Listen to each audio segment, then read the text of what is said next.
धन धन सतगुरु तेरा ही आस्था। मालिक की प्यारी साध संगत जी, आज हम पूजनीय हजूर पिता संत डॉक्टर गुरमीत राम रहीम सिंह जी इंसान की अपार रहमत का करिश्मा सुनने जा रहे हैं जी। तो सुनिए।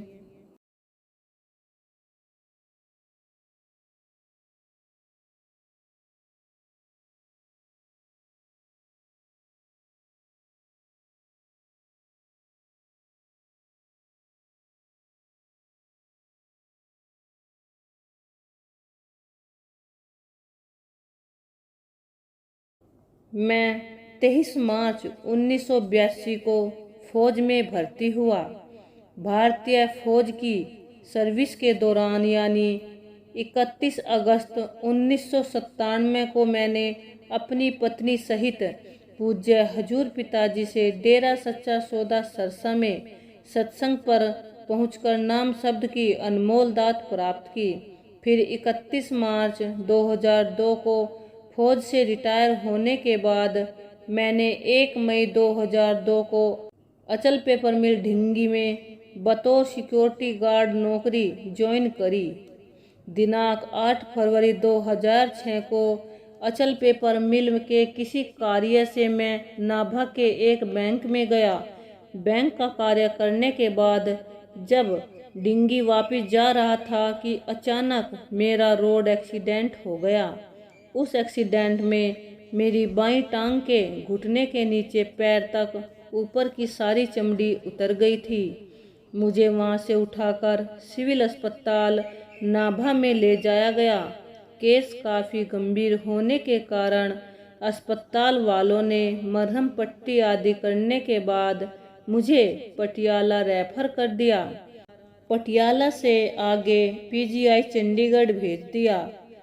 पीजीआई में दाखिल कर लेने के बाद मेरे ज़रूरत अनुसार टेस्ट भी करवा लिए गए।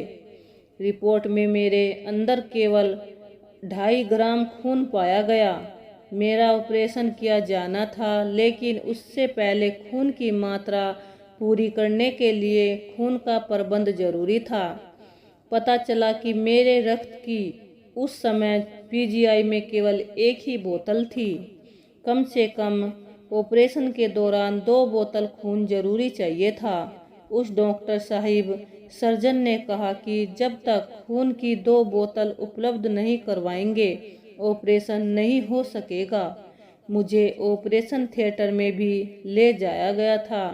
डॉक्टर के मना करने पर मैंने अपने पूज्य सतगुरु मुर्शिद कामिल को याद कर पवित्र चरण कमलों में अरदास की। मेरे लिए मेरा एकमात्र सहारा मेरे सतगुरु पिताजी ही थे।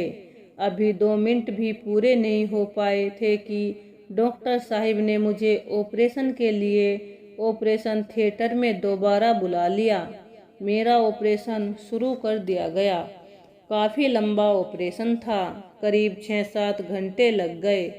ऑपरेशन के दौरान ही मेरी आत्मा शरीर को छोड़कर ऊपर की तरफ उड़ारी मार गई।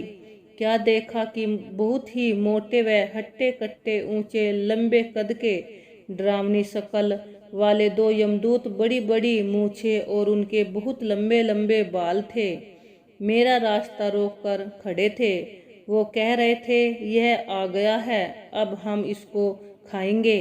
उनकी यह आवाज़ मुझे साफ सुनाई दे रही थी। मैं बहुत डर गया और बुरी तरह से तड़पकर अपने सतगुरु मुर्शिद को याद किया कि पिताजी मुझे इनसे बचाओ, ये मुझे खा जाएंगे। तुरंत मुझे सतगुरु प्यारे मुर्शिद पिताजी की आवाज़ सुनाई दी कि बेटा, खाने की तो बात दूर की है, ये तेरे को छू तक भी नहीं सकते। बस फिर क्या था, देखते ही देखते वो दोनों यमदूत वहीं एक पहाड़ के साथ ही पत्थर बनकर चिपक गए। इसके साथ सतगुरु प्यारे पिताजी ने मुझे यह भी हिदायत की कि बेटा, यह अलगर्जियों का फल है, अलगर्जियां न किया करो। यमदूतों से बचाकर पूज्य पिताजी मुझे अपने साथ ऊपर के मंडलों पर ले गए। एक जगह बहुत बड़े बड़े बहुत ही विशाल सैड थे। उनके अंदर बहुत ही खूबसूरत परियां परे नाच रहे थे।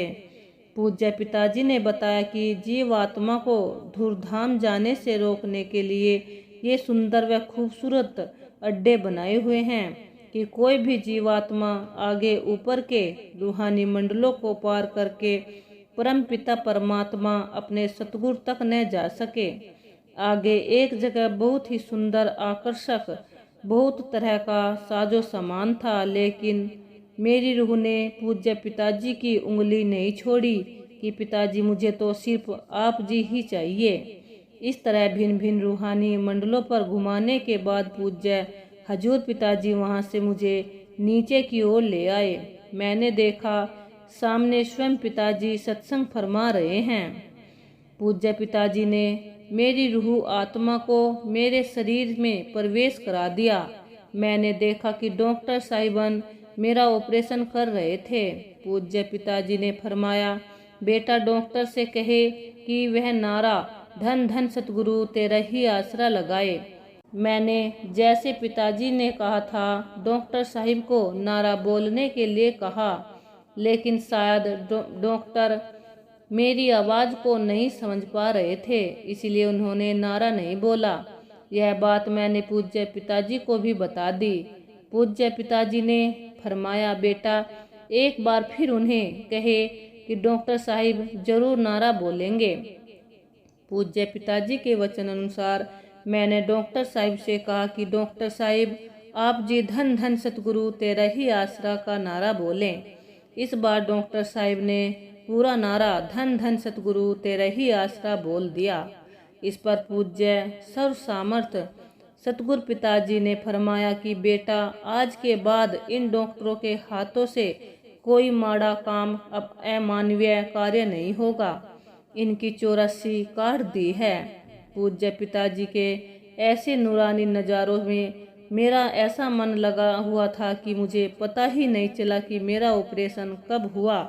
ऑपरेशन के बाद जब मुझे ओटी से लेकर बाहर आ रहे थे उस समय मैं पूरी होश में था। मैंने इस दौरान इस शब्द की 3 कड़ियाँ भी बोली, सच्चा सौदा तारा अखियां दा मेरे दिल दा चैन सहारा ए जिंदवरिए गुरु तो लखवारी जेहड़ा जान ता लगदा प्यारा ए। उसके 3 दिन के बाद पट्टी करवाने के लिए मुझे वहीं पीजीआई अस्पताल में ले जाया गया। जब डॉक्टर साहिब पट्टी करने लगा तो मैंने उनसे सुन्न करने वाला टीका लगाने का अनुरोध किया कि डॉक्टर साहिब पट्टी खोलेंगे, जख्म अभी कच्चे ही हैं, मुझे बहुत दर्द होगा, आप मेरी टांग में कोई ऐसा टीका लगा दे मुझे दर्द का एहसास तक भी न हो। लेकिन डॉक्टर साहिब बिना टीका लगाए ही पट्टी करने लगा। उन्होंने जैसे ही मेरे जख्मों से पट्टी खींचकर उतारी, मेरे मुंह से हाय मर गया, हाय दर्द के कारण मैं कर्रा उठा। डॉक्टर साहिब कहने लगे कि हाय क्यों कहता है, उस बाबे को याद कर जिसे अपने ऑपरेशन के समय याद किया था। बस इतना कहना था कि मेरी खुशी का कोई ठिकाना नहीं था। इस तरह बड़े आराम से पट्टी हो गई और मुझे जरा मात्र भी दर्द महसूस नहीं हुआ। पूज्य पिताजी की रहमत से लगभग 7-8 हफ्ते के बाद मुझे सही सलामत पीजीआई से छुट्टी मिल गई। अपने घर पर पहुंचने के बाद नाभा के एक अस्पताल में कुछ दिन पट्टी करवाते रहे। डॉक्टर साहिब ने टेस्ट रिपोर्ट में बताया कि खून अभी भी बहुत कम है। उन्होंने नॉन वेज वगैरह खाने की सलाह दी थी, लेकिन सतगुरु पूज्य पिताजी ने बुरे कर्मों से पहले ही सावधान कर दिया था। नॉन वेज का तो मतलब ही नहीं था। अब पूज्य पिताजी अपनी रहमत से इतने भारी कष्ट से मेरे को सुरक्षित निकाल लाए हैं, तो थोड़ा बहुत अगर खून की कमी है तो भी इससे घबराने की क्या बात थी। पूज्य पिताजी की कृपा से शाकाहारी भोजन, फल फ्रूट, जूस आदि से खून की कमी पूरी हो गई और जल्दी ही खून 8.5 ग्राम हो गया। मैं अपने पूज्य सतगुरु पिता संत गुरमीत राम रहीम सिंह जी इंसा का कोटि कोटि आभारी हूँ।